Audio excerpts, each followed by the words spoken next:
It's your boy. We back in this again, man. Got the Kyle Kalimba beat. Got that Tank Beats. Shout out to Dr. C. Shout out to my boy T-Nap. Yo, it's going down. Here we go. Me and did it to the streets, to the game, and it's all What up, for the T-Nap? fame. Freestyling off the top of the Cranking it there. Love it. I love it. Oh, What's good? nothing much, man. So we've had a few episodes, kind of preseason form, but this is the first official episode of 2023. I think Kicking off the season. Before was training camp, and now we're in preseason. So we'll still be in preseason form. I'm going to go ahead and bring up the topics for the day. We're going to go through this in a little bit of new format, but we're playing the Kyle Kalimba beat because, you know, Kyle is working with us in the show. We want to In honor of this new direction. You know what I'm saying? The new direction of the show. We want to say a big shout out to Kyle and thank you for your guidance as a producer of the Balls Deep Fantasy Football Podcast. So we do appreciate it. Shishi. Shishi, Yes, sir. baby. What are we going to talk about? So, Well, before this thing even plays, you know, because it's going to be a little later, right? But, you know, we do got preseason slab coming up first week, you know, so it's going to be hot, man. Kind of get our preseason analysis and tips, tricks out the way now, right? And then soon we'll be talking about current events every week, seeing what's going on. Yeah. So I think we probably touched on a little bit of this throughout the little, you know, episodes we've done, but we're just going to formally revisit the 2022 season. What happened? Who won? What were the moves? We could honestly talk about that. Could be an episode in itself, so we'll try to be brief with it. But I think there's some key things out there beyond like who won, how did they win, and what were some big, you know, things that we missed. So, bro, one thing we forgot about now, but it was super crazy, right? Like that championship game. I mean, leagues across the world came down to that. I'm sorry, I forgot his name. It's not like he passed away, but so it ain't too big a deal. Old boy from the Bills, they got shook up and they just stopped the game, the Bengals and Bills game there. Oh, that's Damar right, because Hamlin? the game was They called just off. stopped that bitch. Yeah, and they're prominent, you know, obviously prominent players in there Hamlin, who could or could not have been playing in your Damar Hamlin, championship game. is that right? Yeah. So. And man, you already know Bob. Bob won it, and only 3 years in the league. So that really made me sad. You know, newbies just be coming in and winning these rings, man. While some people been here years and ain't won yet. I'm not taking credit away from my father who won, but there's a lot of luck that involved in this game. As much as we like to make it out to be about the data science, and that's very much true for any like NFL team. It's like For sure, man. Giants. Yeah, I remember even Tank saying it when he first came back in the league. He was telling me like, "Hey, such is fantasy football, you know what I mean? Just shit happens, you know." And I think it was like something that happened to him, you know, and he's like, "It's over, fuck it." I mean, why get upset? But I will say all the more impressive when there is consistency, and you have been one of the more consistent leaders and winners on the fantasy football teams. So. You know, but each year it gets further and further away, so I almost don't want to claim him anymore. You know what I'm saying? It's like a dude, you know. It's like the 94 Cowboys. 93, whatever, the 90s. Yeah, man. It's been a minute, man. I ain't been on no streak. So, but yeah, hey, back to Bob. Bob got it, and we always laughed at his draft every year. You know what I'm saying? Well, he has he an unorthodox way of collecting, you know. But his week to week moves are fucking on point. Like he's right up there. I would say probably with me and Bernal or who as far as like active people. Like shit, he'd be scooping boys up, dropping them too, and he'd be doing it quick. We make fun of his drafts because he typically drafts multiple players from the same team, which is okay in some cases. But he'd be stacking. Yeah. He'll go like Cowboys, Prescott, wide receiver, Dak, Zeke. Yeah. But that he does, you know, he's very plugged into the interwebs and like talk radio shows when he's driving in traffic. So he's listening to the same stuff you're listening to. So he does pick up like points, and you know, he used to be obsessive about gambling, but now this is like a way to funnel that energy. So once the season gets going, he's taking in a lot of information. So I will say, not a strong drafter, but he's stronger probably throughout the season, and that's a thing that happens with I think a lot of players. And you know, the draft can be that shit shootout. That's life right there, right? It's like the man is just adapting and going and like keep on chugging along. Like no matter where you start, it's where you finish. Wasn't it Bernal and my father in the game? Yeah. So- So Bernal second place. He was about to go back to back, right? And so here's the Right, thing. So the last 4 years, let's recap it. So last year was my father. Congrats, Bob. And then the year before, and it was Bob and Bernal. The year before that, Bernal won. And it was Bernal and forget who. I forget. I want to say, was it Matt? Maybe. But no, so Ivy? Matt and I were back to back the Oh, same yeah. game. We like I won it like 3 Oh, years ago. you mean back to back years? Yeah, like the championship was the same championship matchup. game? So it was like Damn. him and me. He won, and then the next year we came back. We were both in championship game, and then I won. And then I think there was a winner. I've got the trophy right up here. I could like glance at it. Bro, so it's like the last 4 or 3 years, someone has gone back to back to the championship game. If it was Matt for 2 times and then Bernal the last 2, right, or whatever. Anyways, yeah. shit, bro. So- Something in the water. Something in the water. Yeah, I think not to take away from Bob either, right? Like, I mean, let's pull up his team, who he had, who were his anchors. None come to mind, but I will say, like, Yeah, let me I do mean, that. it was a 3 receiver. It was an adjustment this year on the roster, right? In our league, we try to spice it up every year. This year we went to 3 receivers, so it's your standard roster. Except you also had a flex that the tight end could be plugged in there. But we went 3 receivers. You know what I mean? 12-man team league. I think what that did was kind of made that those that scour around the waiver wire, kind of credit to them more. I would say that kind of leveled the playing field out because, like we always talk about those running backs. There's only so many, right? And then after that, it's like, fuck it. You know what I mean? I'm going to start picking, Yeah. So now you can go the strategy of the strong RBs, or you can just get your 3 stud wide receivers right there that'll drop back-to-back rounds, knowing other people are going the other route, that elite RB route. But anyways, yeah. Did you like it? The 3 receiver? Did you see any difference or anything? I mean, you, my man, barely make adjustments anyway. You like to rock with the folks you got. You got a lot more trust than I. Yeah, anyways. let's not get started on my season because that was literally the worst season I've probably had to date, and there's a lot of regrets I would do differently. What you got?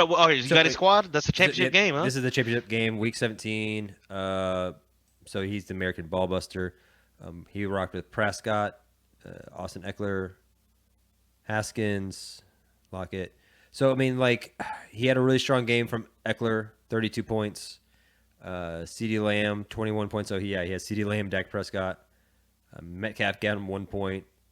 So the game itself was kind of all over the place. Both of them did. Some players laid goose eggs, and some players did kind of strong. I think, honestly, Bernal had a really unfortunate turnout. Like, Trevor Lawrence got 4 points. Yeah. And then he had a strong performance from his running backs here with around 20 points each, and then everything else it's like a 4-0-5.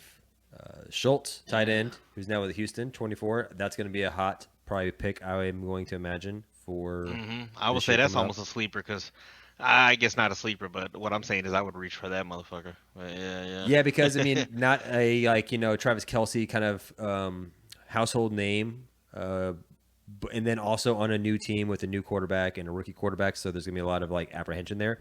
But he's a solid player, and I think tight end is a position that can be leveraged a lot for, rookie quarterbacks. Hell yeah. Yes, sir. Yep. Safety valve and all that. Yeah. So, hey, we'll close it out with the season recap on one more congrats. Oh, I like that. I like that screen. To old Bob. Yeah, man. Motherfucker got it this year, old man. And hopefully, I know he told me he's coming to the draft party. He'll make an appearance, so. Okay, cool. then I think we'll probably maybe we can touch on other stuff trade regrets and stuff because we were talking about I had traded Adam Thielen away from for Josh Jacobs, running back for the Raiders there.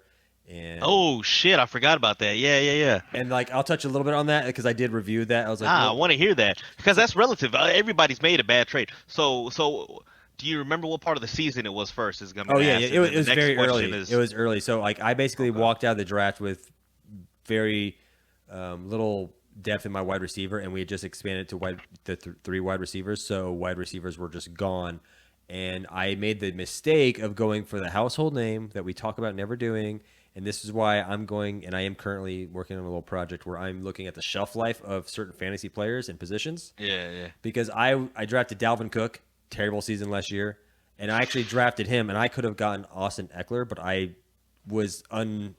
didn't know. It was unproven. So, or I think he had a strong season before, but I just probably wasn't clued into that. I just was like, Dalvin Cook had like, I know he was a solid running back, so I went with Dalvin was automatic, Yeah, Dalvin was Exactly. automatic, and Eckler in a PPR too. But anyway, sorry. And I think also with Cook, I was thinking, okay, not a strong quarterback, so they're just going to lean on him a lot, and he's going to get the rock a lot. So anyway, I walked out, and Josh Jacobs, I think, and Adam Thielen were performing very similar, like week 1, 2, 3. They had like a 9-point game, a 4-point game, then each one had like a 24-point game. And I just still early though, huh?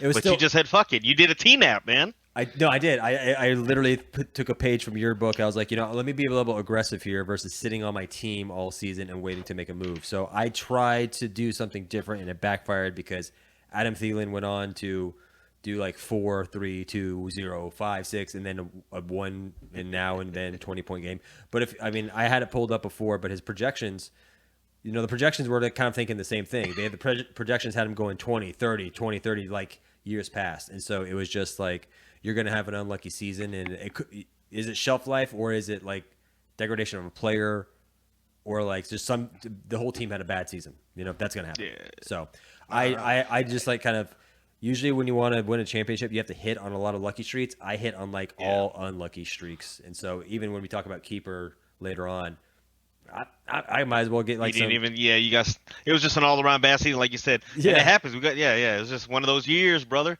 Hey, one thing was trading draft picks, which I'll touch on one K-Hoo and I did, right? We tried to swap running backs pretty much. I wanted A.J. Dillon from him, and I was offering a young Kenneth Walker, who had not, I don't think, played yet, recovering from either the groin or the hammy. I forget. Right now it's the groin currently, but I'm talking his rookie year. And to sweeten the pot, I'm all about send the trade and accept it right there. So I'm always willing to lose a little more, just to get it to go now. And I decided to throw in that 3rd round pick, so that's what it was. I wanted A.J. Dillon. I figured, hey, he was on all the fucking magazines and all the fantasy pros and the roto ballers talking about he was going to explode this year. Yeah, man, like he was going to do it. He was going to get it. And nah, he didn't, man. He's a thumper still, and his quads are bigger than Saquon's. I'll say that, but he didn't do like we thought, man. But anyways, the trade was, I wanted him. I was hot for him. And K-Hoo, I think he did right to get a 3rd round pick next year, pretty much investing in next year. Like this year he's drafting with 2 3rd rounders, bro. I'm a little scared of Kyle. He's been like kind of brewing on something for a while because it's a free position, really. Like if I was him, I'd get my quarterback. You go ahead and get Pat Mahomes right there with that free 3rd rounder. I mean, he's been ingesting a lot of different podcasts. I know he's been stacking away picks. I completely like kind of saw the trade and picks for next year train come and go. I just like I'm not even gonna jump on that because my whole season's sinking right now, and I should have, because I should have just like, I think I had false hope, but I should have just like abandoned ship and just sold off the whole team. Hey man, but let's go into 2022 breakout. So these are players who broke out in 2022, maybe not very well known rookies, 3rd stringers, whatever have you, that you might want to keep an eye on for 2023. 2023, is that right? Am I saying that right? Yeah. You already know, bro. See, it ain't like Madden where they always a year ahead. You know what I'm saying? Man, I'll tell you what. We try to look at 2 or 3 players in the top 3 positions, like QB, RB, receiver. Like next time we'll try tight end and shit. But in a sense, like you say, the first guy I got, if you look at receivers, you can almost pluck, so many of these guys. So we want to look at Christian Watson, right? Green Bay, sleeper. What is the sleeper again? So somebody, going in at the last year, we weren't aware of, obviously ended last year on a high note because, like you just said, some guys I think you should target. One of these guys, Watson, I think Steve can already keep him if he wanted to, which is a shame. But think about like relatively, this is like your typical rookie wide receiver drafted, buried on the depth chart. That's why he didn't come out. You know what I'm saying? Shit. Right here, he was like ranked 70th, wide receiver 70th coming out of drafts. Homeboy ended up 31. So while that still doesn't sound good, 31 is still a serviceable wide receiver 3, wide receiver 2. So I mean, he more than doubled what it was, right? They thought he was 68, came back, ended the season as number 31. Hot, dog. He was hot, man. I just don't know because why? Number 12 ain't there anymore. You know, he ain't taking shrooms and shit now. He's all clean cut, living the New York Leonardo DiCaprio life, dog. You see that? Like, why I'm didn't he sure just Aaron taking Rodgers. pay cuts and shit? Like, why didn't you do that in Green Bay, dog? Like, yeah, I don't, but he looks happy, man. Good for him. Yeah, it seems man. like he was just ready for a change, and maybe it was more of a people thing than it was like a money thing. Yeah. I suppose so. Yeah. So like, hey, like I said, Christian Watson, he was like ranked 70th coming in. That's guys like Brandon Cooks, I think Cortland Sutton. But he did good, man. He ended up being in the company of like C.D. Williams, A.J. Brown, finishing like Jalen Waddle type. So that's why I think the quarterback might be a question mark, but hopefully he'll be the weapon. He should be the wide receiver number one. Amon-Ra, right? That's my boy from Detroit right there. No. Amon-Ra St. Brown, man. So old Lions. He was another guy that, I mean, I wouldn't say he was a sleeper, but he's the guy you should pick this year based off. I think he finished around 7 or 8 ranked receiver. This is a guy that was ranked probably right around 2021 going into 2022. You know what I mean? Wide receiver 22 ended up wide receiver top 10 for sure. So that right there is a jump. I mean, especially considering he played on a shitty Detroit Lions team, coached by a crazy motherfucker in Dave Campbell, who I don't know if he got X's and O's, but I guess they're different type of coaches, and he's fitting that mode like of meathead coach very well. I guess leading the team, man. He's definitely like the coach. His whole thing is like, I'm going to make you run through walls kind of thing versus I mean, that's the players coach, but we got a players coach too, but he don't act like that. We got D'Amico. D'Amico's still, seeing much more D'Amico is still like, it seems like a little bit more cerebral. Yeah, a little bit more of a playbook than just like, all passion and fire every single week. Yeah. No, I feel you. But yeah, hey, the last guy I wanted to highlight, I think Tank had him, but we all know him. He's actually a Houston boy, Jalen Waddle. I don't know what else to say. He's behind Tyreek Hill, but he had momentum going into last year. I think he started. He was like 13, 14. I don't know. Ranked receiver, ended up in the top 10 just because of the production to Mike McDaniel's offense. That's a player when you're looking for. You're not just drafting him. You're drafting like, okay, the OC. You know what I mean? You're drafting the offense. I don't know how Waddle does it. He is a superstar, but it's like, damn, man. He ended up putting up shit like the other names I mentioned. C.D. Lamb, A.J. Brown. Like, he should be a household name for sure. I don't know. Mr. Will has Jalen Waddle. Oh, shit. Okay, he had him. Yeah. All right. I don't think he can keep him anyway, but I tell you, like I said, receivers, you can almost pick any of them. There are a lot of candidates. You can almost roll the dice because you're not drafting just a receiver at that point to fill your receiver 2 or 3. Sometimes you're just picking I'll take the third motherfucker on the Bengals. Whoever Justin Herbert's throwing to, I'll take the third string motherfucker after Keenan Allen and Mike Williams. I don't care what his name is. I know he's going to get production. I know he's going to get some bombs. You can almost close your eyes and feel for that city. Yeah, I mean, spin. Like going back to like the whole rule thing of using 3 receivers. I like it because there's usually 4 receivers used on a given play. I mean, and yes, sir. So there's always we've just noticed, I think, over the years, like there's always a big talent pool of receivers left over because everyone's going after these running backs, and there's only so many. Mm-hmm. And so now you're like, I can't even use these guys. And so it's good for like a bench filler and injuries, but then it's like, yeah, it's definitely made it way more competitive for sure. Because now there are like beforehand, there used to be like really good quality receivers just on free agency. You could pick them up off the street. But now it's like people actually covet them. And so they're far and few between. So that's also why it became more difficult for me last year too. It's like my running backs that I did have, I didn't pick well. Then they got injured for when they were there. And then also the receiver pool had dried up and it wasn't like what it used to be. So I was just kind of shit out of luck then. So I think it makes the draft more important. Even though we started the show with saying Bob's not a good drafter and he won the championship game. Yes, that's true. I do. And I will say, I think I was a little unplugged from last season. Probably a lot going on. Trying to do the whole Airbnb thing and then getting a manager job. So managing, leading people. that's the hard part, right? You do have to put energy into this, like if you want to win, and we put money. If on you want to be a champion, yeah, like Bob did. Bob definitely put in the time. Well, yeah, he's not raising kids anymore, dude. He's just chilling, enjoying his days. But yeah, let's see how Kyle does it with that juggling 2 twins. Mm-hmm. Yeah, for sure. You're right. Shit. Hey, that's probably enough receivers. But if I go to QBs, I wanted to look at 2 guys. I mean, no lie, they're both African American. They dual threat. Like one though is like extremely like hit the nail on the head. Is that the expression? The other one was definitely a surprise, but should not have been a surprise. And who I'm gonna mention first is Justin Fields. Right, this guy, he was ranked coming into opening last year, I should say. QB 17. He ended up finishing number 5, top 5. So it wasn't even one of the first 12 taken. You know what I'm saying?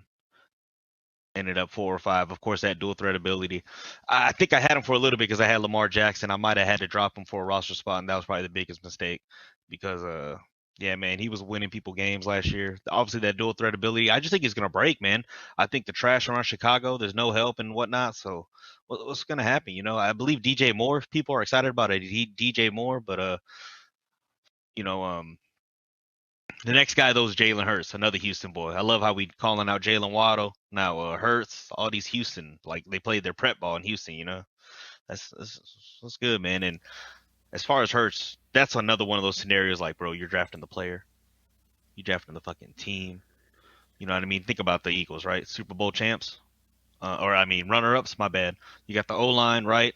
It's the offense that's got AJ Brown, Devontae Smith, and then there's no Miles Sanders, but I don't know. Anyways, man, it's just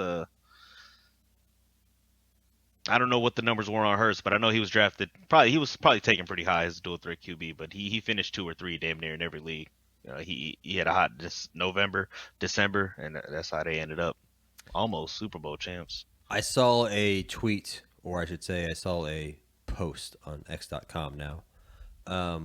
It was Jalen Hurts at some kind of event, but they had a picture of him holding his phone, and on his screen, on his home screen, is a picture of him walking away to the locker room with confetti falling on him, like losing the Super Bowl. Oh, yeah. So he's like, that's his motivation. Like, that's awesome. It's like every day when he wakes up, he's looking at his phone, and he sees like, oh, I lost the Super Bowl. Awesome, that's what I got to go after. So he says all the right things. He seems like a good guy. How to stay focused. Yeah, that's an awesome picture to look at every remind you. I used to have to fucking put up a Pornhub and shit in college, like just to stay up during the lectures. That's it, bro. Like just have it, a little minimized right there. Just a little reverse cowgirl or some shit. Some cheeks clapping at you like you fucking had, that was, and that's how. Yeah. Anyways, man, it took 7 years, man, to graduate. Do you want to go from some breakouts into some keeper analysis? We're gonna go back and look at our team, look at a lot of teams, and just kind of see what potential keepers they could have and what we think, or what you think, really, how you would grade these selections. And some teams are going to be kind of obvious, some teams not. But the thing is, our team is like 12 players deep, right? I always forget 12 players deep. Is that how our league is? So odds are these players are on your team somewhere, and you have a very similar kind of makeup of your league in terms of who you're going to keep.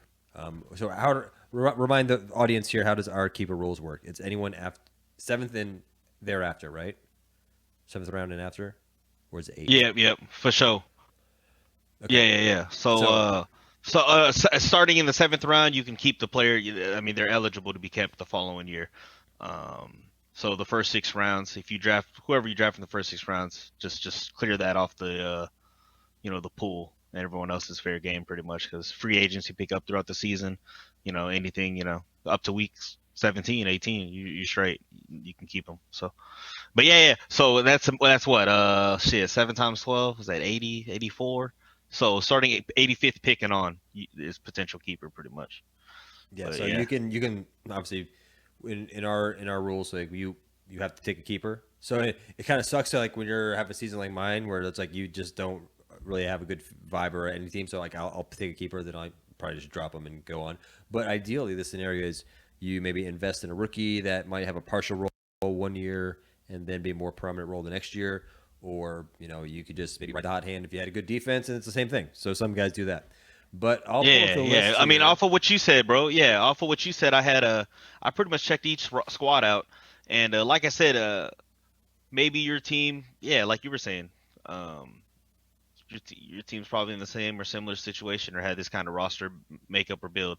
I mean, you might have keeper rules completely different. A lot of dynasty people might, but hey, we'll just go into it, right? Like, did you make the playoffs, bro?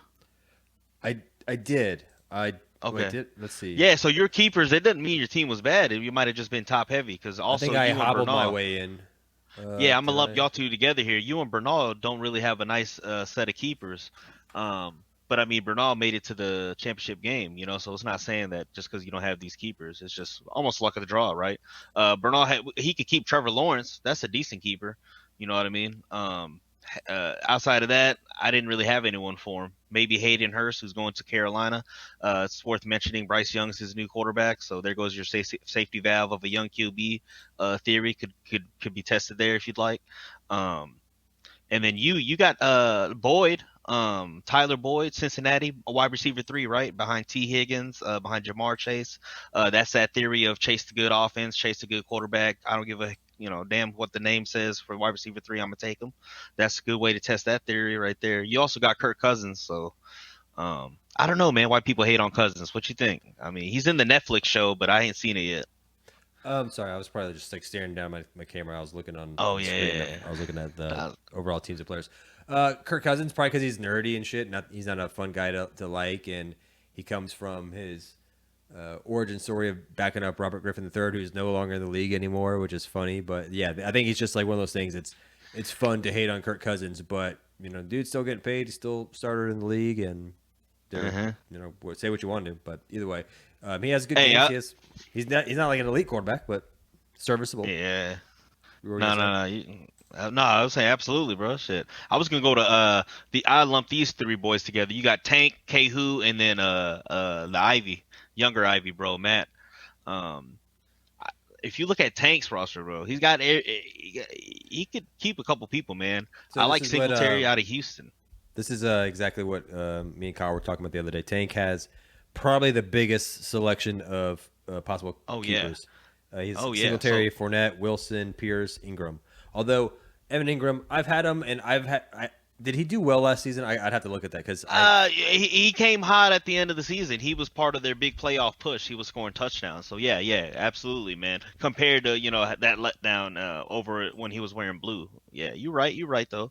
and that's what Y'all's I'm fan forgetting. from New York. Are y'all I'm Jets or Giants fan? Y'all Jets fans, huh? Your fans never. from New York, in there? You got roots there? I think I've been to both. I've been to more Jets games, and my dad was really into Jets, so I'd say But he was more Jets. Jets. Okay. Yeah, All right. more All of a right. Jets family. Yeah, my bad though. I ain't mean. Yeah, what's up? What's up? K who ain't got nobody, bro. Unless I missed somebody. Javonte Williams, if that's how you say his name, he's coming back from ACL and he is slotted as RB1. It's just I don't know. He's lining up next to Russell Wilson, man. And but hey, Sean Payton is somebody you can trust. I've been talking shit about him all day on the interwebs every day and trying to rile up some Broncos fans. But yeah, I mean, and I saw that. I had mentioned Matt because he got a Deshaun. I need a massage Watson and fucking McLaurin, Terry And I'm Terry. pretty sure like when we drafted, I'm pretty sure Matt was saying that at the time. He's like, "This is keep around. I'm taking Watson because either he comes back and can play 2 games, and he was willing then, and that's another strategy. It's like this player's not even going to play this year, but I can get an elite quarterback for next year and burn a late round pick because no one's gonna pick him. That happens sometimes. Or he's been in free agency and he's like, oh, I'll just pick him up. Isn't there? Is there I forget? Is there a rule set against free agency? Like, is it someone you have to No, no. draft? If you scoop him up, that's it. No, no. Hell no, bro. Okay, That's why it's no excuse. Everyone should be able to get a keeper if you're active at all on the waiver wire. You know what I mean? Like, and so one thing too is like if you trade somebody and they were picked like in the 4th round, like that still means you acquired them in the 4th yeah, round. they're So ineligible. Yeah. But you can trade a 7th round pick and that person is eligible. Yeah, yes, sir. Yeah, and Kenneth Walker was a big reason I traded that in that trade earlier with Kehu. It was he also was a keeper. So not only was I giving him a keeper, I was giving him a 3rd round pick. Like I said, man, I rolled the dice on Dylan and fucking failed miserably. And you know, Who knows? I might do it again this year though. Shit, they might need him more this year. So let's. Hey, let's look at the champ, bro. Bob. You want to look at champ? Okay. I was gonna say, Bob got some homies, bro. Yeah, but yeah, Bob got some. He got some. He got an old school household name in Tyler Lockett. And then it's not Bijan Robinson, but it's actually is that Brian Robinson for the Commanders? Yep. And then of course Mooney, that's a throwaway. I shouldn't even put that in there. I was just desperate to list a third name. But Randy, I like his because he can keep Tony Pollard. I had to double, triple check that. Also Traylon Burks, who was a rookie, which is kind of the lesson, right? But in our keeper league, we like to target rookies that are coming out of the draft. Usually Matt will do that a lot in the 7th round. He'll scoop them rookies up. That boy pedophile. He like him young, fresh off the market. And I'll tell you, man, you can't trust them all, but this year, Jigba for the Seahawks ain't off topic. I'm sorry, man. Shit. But yeah, what you see, man? What you see? I was gonna pull up. I'm trying to pull up the players that we have queued for Tank's keepers because he has the most keeper-rich list, and figure we can actually let's look. Yeah, at, let's look at his. Yeah. Look You're at, right. the Garrett performances Wilson they've is done. a tasty name. For the Jets, That this is, is just yes. a good way to spitball players. That's why I like this little keeper analysis here because, yeah, you just rapid fire. Really, I mean, Wilson, you upgrade Aaron Rodgers. Yeah, like enough said. Like, don't even need to like go any deeper stats and shit. Singletary, definitely more opportunities, man. He's only 26 years old, bro. So like, I think he still got the jolt, still got the quick, and he got his touches out in Buffalo. So in a sense, we got 2 leading rushers this year that led 2 NFL franchises last year, in Damian Pierce and Singletary. So I'm excited about that. Yeah, let's just talk about Wilson real quick. So Garrett Wilson, last year was the I think 100 overall player. Is that right? And then STD. What's STD? Standard. Sexual transmitted disease. Yeah, I know, right? Standard league, non PPR, yes sir. Yeah, so and then 54 in a PPR league. So that's quite a difference. He rostered in 69% of the league. He was the number 21 overall wide receiver in both a standard league and a PPR league. His full fantasy points was 250 points. But when you look at the performance over the whole stretch, I mean, it's like 9, 30, 12, 6, 5, 1, 6, 17. So he had a couple like huge games, but at least for me, I like to see receivers on a consistent like 12 to 15 and then get that 20 to 30. But quarterback last year was Ken Barbie-Doll, right? Oh, Zach ass Milf Hunter Wilson. Yeah. So considering he performed that way with that at quarterback, and should that's be a what major everyone's upgrade, thinking. Yeah, that's what everyone's thinking. But it's crazy, man. That's kind of the knock on CJ Stroud. If we can make it all full circle, man. There's like what 5, 6 fucking starting receivers in the NFL from Ohio State.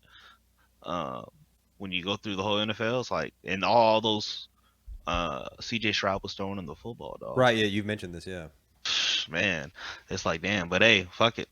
Somebody had to get in the football anyways. I had heard a pretty cool quote that happened way months back.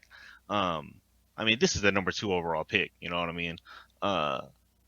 They had asked him why he didn't scramble more and shit like that in his college career. And he said, I don't know, have you heard this? He was like, man, my receivers, I wouldn't hear the end of it. They were open. They were open every play. I had to throw it. I had no choice. Like, right. Yeah, I haven't heard that. Yeah. So, anyways, yeah. And then Tank got super rich. I would just get the tight end, plug and go. But like you say, you might have PTSD on that Evan Ingram type. Yeah, I do like Pierce, man. That white boy they took in the 2nd round. I was like, I have Pierce pulled up. Last year, what you got out there? So last year, Alec Pierce of the Indianapolis Colts, wide receiver. Where did he do? He was 63 overall in a PPR league, 60 overall wide receiver in a standard league, and the 199th player in a PPR league overall. Overall, his points was 112. When you look at his week by week, not anything crazy. I mean, but you see more consistency, I think, here than we did previously, where he's talking about week 4, he starts to hit a stride of 12, 16, 13, Then it's 6'9", 305, 018. I think it So, had to do with the quarterback play, Matt Ryan as well. right. Yeah, for sure though. No, absolutely. I believe. And then Taylor got injured, but I mean, shit, for a rookie, that was crazy. He had some of those numbers like that before they started dipping. And he was only rostered in 29% of the leagues. That's interesting. Yeah, bro. I mean, I remember chasing him for a little bit. He's got Anthony Richardson this year, so let's see what that does for him. You know what I mean? I've been Speaking talking shit on of, the interwebs. yes, you have. Let's talk about this real quick. I'm going to deviate. Anthony Richardson, rookie quarterback of the Indianapolis Colts. Everyone is going bananas over this guy. If you're an Indianapolis Colts fan, he looks really good on the 7-on-7. He's big-bodied guy. He's throwing it all over the field. Everyone's talking about his arm strength. I believe I saw something on Twitter X about a video. You have been very critical of him. So, and if I remember, you're critical of him because he's had very little, active start games in Florida. It was quick. It was one of those guys who's like didn't get a lot of playing time, and then just has all the not intangibles, like the physical assets that you look for in a quarterback. Can throw the ball, is tall, big. But you're concerned about when the bullets are flying, the bodies are flying. Is he going to be able to stay in a dirty pocket, step up, do all the things that what really makes or breaks a quarterback in the NFL? Is that your overall assessment? Yeah, man. Is he gonna be able to? God, dog, man. Is he gonna process it fast enough, or is he gonna ball like street ball the whole time? You know what I mean? Is he gonna be able to go from read 1, 2, 3, with everything in sync, like his arms, feet, all that, knowing where to go, or is it gonna like, hey, some people like to break down and play and excel at it. You know what I mean? Jameis does it a lot. Baker Mayfield does it a lot. I don't know, man. I'm starting to turn a little bit, not because people talking shit to me, but because I like how the new head coach, he's got history with, I think, Lamar Jackson. Of course, Jalen Hurts last year. He was the Eagles OC, I think, or I forgot what position was Steichen. So he's going to tailor everything for Anthony Richardson's strengths, which is, hey, like, we've talked about a long time ago, back in 15 years ago, like when Sam Bradford were coming out before them boys, coaches were hard-headed, bro. They didn't, it was like, this is the playbook, this is the style. Like, you learn it or we'll move on, Now it's like, hey, we got the offense crafted for you. This is how we're going to do it, So is Anthony Richardson pegged as the number one starter already, or isn't Gardner Minshew still there? I believe it's a competition with Gardner Minshew, bro, who I also got heat for talking shit last year. You did. He did pretty well. Was it 2 years ago? Yeah, 2 years ago. But other than that, I don't, you say you like it. I don't like, why did Gardner Minshew? Why the fuck is he starting? Unless you're trying to win some free beer, unless you're trying to get a year's supply of Bud Light, ain't no fucking reason this guy is starting. He got Kirk Cousins. And the famous Bud Light clip. I'll have to play it again. Man. God bless, man. But I mean, right, just like the CJ Stroud thing, it's still a competition, but man, But if like, honestly, fourth overall pick, it's a fourth overall pick. It's not like, Gardner Minshew's serviceable. He's done some good things, but it's not like you have an incumbent veteran in there that's been enshrined in that position for like multiple years. So it's like, what are you gonna do? Put Gardner Minshew there just to put the Anthony Richardson in like next year or 2 years? Might as well just give him some playing time. To your point, he needs active playing time. So. Hey, last thing I'll say on Anthony Richardson, the team looked like the Colts were built to where down 1 Buccaneers, you know what I mean? 0-2 Ravens, you know what I mean? Trent Dilfer, Brad Johnson, like where they could have any. The Colts were almost built to where, plug and play. Anyone will lead us to the Super Bowl at this point. They had a good defense, they had a strong O-line, Jonathan Taylor. But now look at the turn of events within a year. Like Jonathan Taylor wants out. Jim Irsay, the owner, is a fucking idiot. Almost put him above Jerry Jones, man. Dumbass motherfucker. Hey, Richardson, man. Fuck him. And then last person I want to kind of touch on Tank's potential keeper list is Leonard Fournette, who is a free agent. So what do you think about that situation? And you can also put Zeke out there because he's a free agent. And they intend to play. And would you keep if they haven't been on a team by the time you're doing your draft? Like preseason's over, they're still not on a team, and they're basically, I'm going to hold out for a contract or come in later. Obviously, it's probably a no, but if you don't know that, they could get on a team like within week 1, week 2, or the playoffs. So do you even bother with someone who's not even on a team yet? Yeah, definitely, man. There's always a free roster spot if you feel confident. Right, yeah. Because especially if it's one of them, it's the last time. I'm gonna pick that brand name, but we always tell ourselves that. Let's say if you're Tank and you have like the riches of this list, probably not. Like Leonard Fournette's like, not really. I mean, over someone like yeah. You already know, Wilson. yeah. No, for sure. But as far as like, I would definitely have my ears peeled open, like in the news for those two. Like it was just Fournette hosted by New England, brought him in, for a visit 3 weeks ago. So kind of reminds you of LeGarrette Blount. I believe these boys just waiting for training camp to be over. You know what I mean? Yeah. Especially a running back. Running back don't need to pick up the playbook that much. I mean, we'll see. Yeah. All right. Well, do you want to go into a little what's happening and close out the show? Yeah, bro. Man. By the way, like shout out again, bro. I think we sounded good tonight. K-Who got a little direction. The boner's going the right way. I'm sorry, that's fucked up. But. No, so like one thing I want to talk about, another thing that's what's happening. So we did have aliens, UFOs pegged here, and we could definitely talk about that. But I think that's been people kind of you understand that the biggest news today that kind of dropped actually today. Whoa, you're going into across the universe, across the Spider-Verse. Did you see Barstool Sports is now no longer owned by Penn Entertainment? I believe it's called. What? Yeah, they sold out too. Damn. So, founder of Barstool Sports, Dave Portnoy. I always pronounce his name wrong, I believe. And that's the motherfucker that be eating pizza.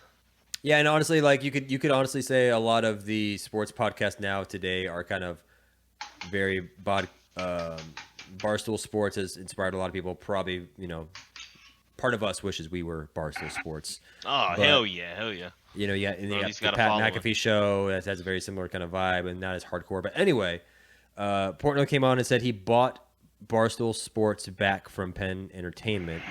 I honestly didn't have a good sense of what Penn Entertainment did, whatever. Apparently, they're more like into a lot of casino gambling things, and Barstool was going to help drive that. And then, so what you see is Dave Portnoy announces he bought Barstool Sports back from Penn Entertainment, and then like hours later, a day later, Penn Entertainment says that I guess ESPN and Disney is acquiring them to kind of run an ESPN arm of gambling or something. So they were going to have like this Barstool Sports Pro thing. Now it's going to be ESPN something. So I know this is very bad details, but the big high level view here is like Penn Entertainment wanted to go with Disney. And ESPN, Disney owns ESPN, but Barstool Sports is a little too rough. Obviously, it's kind of like balls deep football. It just wasn't palatable for that kind of audience. So they kind of said, you got to get rid of Barstool Sports. And so there's a rumor out here that Barstool Sports was sold back to Dave Portnoy for $1 because it was more like they had to dump Barstool Sports in order to get in bed with ESPN and Disney. That's the real story here. And so the compensation is like, so, and I think it's like Penn originally acquired Barstool Sports. I should really have my facts down and have this open. But I think either way. So then, so Dave Portnoy makes the sale, and then he gets it back. And the only, I think, criteria is like if he sells Barstool again, Penn Entertainment would get 50% of it. So they get like half of a future sale of Barstool Sports. Dave Portnoy has already come back and said, I'm never selling this company again. I'll pass it down to the people who work here, to their children, but it will never be sold again. Because from their perspective, it's the best news because now they can be as raunchy and whatever they want because it was a typical case where like they got acquired. You think it's all great, but now you have a lot of red tape of what you can do, what you can say. Now your actions and your stories could influence a stock price because Penn Entertainment is a publicly traded company. So all the things that go along with that. So now they're kind of, as they say, back on the pirate ship. Barstool Sports is. So it's gonna be interesting to watch those guys. So yeah, their content will probably get a lot more funny and back to what the roots of it used to be, and that's what they're kind of ultimately saying. So I'm gonna pull up these numbers real quick just so I make sure I'm saying the right thing. Oh yeah, man, that's wild, man. Cause I know they were hot shit, dude. And I didn't even know he had sold that thing at one point, but I was aware that they everybody sold got it. a price, brother. Everybody got a price. So and then it's ESPN Penn Entertainment strike $2 billion sports betting deal. So I think they were bought for 500 million. 500 billion sounds like way too much. I think that was the number I saw. But so anyway, yeah, he basically sold it, got it back for free, if it really is $1. And then Penn Entertainment's thinking like, we'll get our money back because they'll want to sell it eventually, and then we'll make a buck. And that Portnoy was like, nope, I'm never gonna go sell that. Yeah, here he goes. That's what it says. So Dave Portnoy buys back Barstool Sports for just $1. Oh man, crazy. Yeah, man. So that's the world of sports, and excuse me, a little cough going on. That's the world of sports. There's a lot of stuff that's going on. What's happening? We'll continue it, but I think we're good to close out the show from here. We got the preseason game coming up. Oh yeah, man. Preseason's coming up. Actually, tomorrow, as of this taping, this recording, we have Thursday Night Football. The Houston Texans are playing New England Patriots, our home team there of Houston. That'll be nice, and man. We'll see C.J. Stroud. I saw the unofficial depth chart, and they have a lot of starter stars like Laremy Tunsil listed as one. Are they really playing starters first preseason game? I don't think so, man. But remember, there's only 3 this year, so there's only 3, and it's a new system. Yeah. So they're gonna have to get it. I know Stroud will play. Hopefully, he gets at least a series. So, but yeah, bro. All right, man. Shit, hey, this was great, man. Yeah, and, we'll catch up. We'll catch up soon, dog. Yeah, we'll have to. I guess we're gonna be more consistent with this, more regular airings, and so I think this will come out hopefully on a Thursday evening or Thursday morning. So essentially tomorrow, and maybe Thursdays work, but we'll strive to be more consistent overall. So maybe Thursdays, maybe Mondays, but we'll be available on all the platforms on the same day versus this kind of all over the board thing. So that's what we're shooting for. I do appreciate it, man. It's always nice going balls deep with you. I'll see you later. Yeah. Goodbye, everybody else. Go